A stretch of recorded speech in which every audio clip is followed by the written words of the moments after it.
The corrupt politicians in the Texas House are demonstrating that blind loyalty to Speaker Dade Phelan is more important than upholding their oath of office.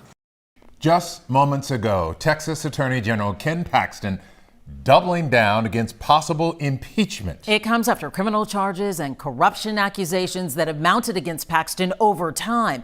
Tomorrow afternoon, the House is expected to vote on whether to impeach Paxton. This is a live look inside the House chambers in Austin, where they'll cast their votes at 1 p.m. tomorrow afternoon. We have live team coverage in Houston and Austin, beginning with our Janelle Bluda at the State House.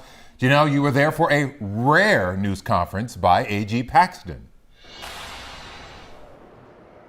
That's right, guys. Well, Attorney General Ken Paxton gave a brief statement, but then left the press conference without taking any questions from the media. Now, that press conference did continue with his head of litigation, who also spoke briefly and did not take any questions. Now, Paxton began his statement calling the impeachment vote an illegal scheme and says he was prohibited from presenting evidence to defend himself. He says this is happening solely because of the legal challenges he is bringing against President Biden.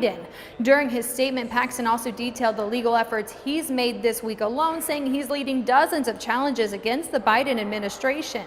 He wrapped up his statement by inviting his supporters to the Capitol tomorrow to come out in his defense, something he believes will eventually turn out in his favor, even if the vote tomorrow does not. I hope the House makes the right decision, but if not, I look forward to a quick resolution of the Texas Senate, where I truly believe the process will be fair and just. Now, that vote happening here in Austin tomorrow at 1. Meanwhile, outside of the vote, there's still a lot happening here. Both chambers are busy passing bills as they only have days left in this session to get this done. Many of the top items for debate include possible changes to elections, relief on property taxes, and the possibility of adding school voucher programs, which has been a top priority for Governor Abbott. Now, the one thing that they do have to pass this session is the budget. Guys, back to you. Walking us through it in Austin. Thank you. All right, let's go to Adam Bennett now in the studio with how Paxton's possible impeachment affects us all. Adam? Lynn, this is an office that most of us don't think about very often, if ever, but it's one that a legislative expert says impacts every Texan's life.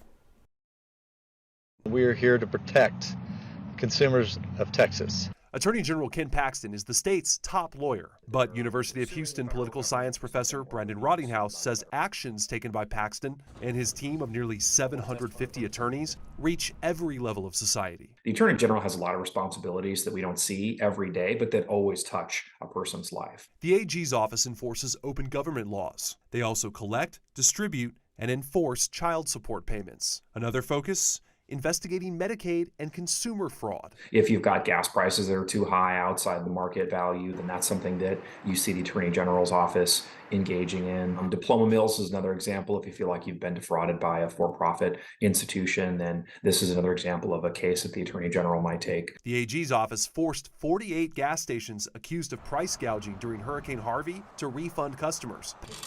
Paxton's gone after opioid makers and human traffickers in Texas. Finally, the Attorney General represents the state of Texas when suing or being sued by other states or the federal government. Paxton has taken legal action over DACA, the Affordable Care Act, the 2020 election results, and environmental rules. Sometimes you see states pushing back, and Texas is often at the forefront of that. And another example where we've seen the Attorney General's impact here in Houston was just last week when he announced an investigation into Texas Children's Hospital over gender-affirming care. Now, just a reminder, this is a position that Texas voters choose. They make that selection once every 4 years. And he won overwhelmingly in the last election. He did. All right, Adam Bennett, thank you. And right now on KHOU.com, a look at how the Texas impeachment process works and a link to the 20 allegations against Attorney General Paxton.